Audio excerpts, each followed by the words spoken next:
You know, it would be so simple if we were one-dimensional beings, but we're not. We are not one-dimensional. We are a trinity. We exist in 3 dimensions, and we hardly understand these. Our first dimension, our physical dimension, seems to be the one we do understand a bit better because of modern science.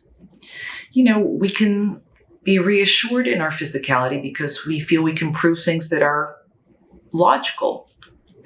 We can explain why things are the way they are. So, if our parents, the media, our friends tell us about our physical selves, then it must be true.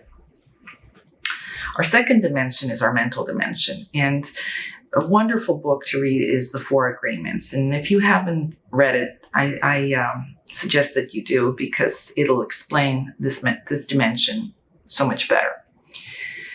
Our mental dimension is about the state of things we've learned, good and bad, and perhaps not even right for us, for who we are, for how we feel, for what we want to do, and who we want to become. This mental dimension, part of it anyway, some of this learning is already preset in our genetics, which is crazy, I know, but it's true. So in other words, we are born with certain predispositions. If you're content with your mental condition, really lucky you. But if you're not, it's up to you to change that. And you can change it through discipline and commitment. And last, yet certainly not least, our third dimension is our spiritual dimension. This dimension is really wrought with controversy because, as I've often heard it say, everyone wants to tell you about their religion, but nobody wants to hear about yours. Spirituality and religion are not the same thing, but in the world as we know it, people tend to confuse them.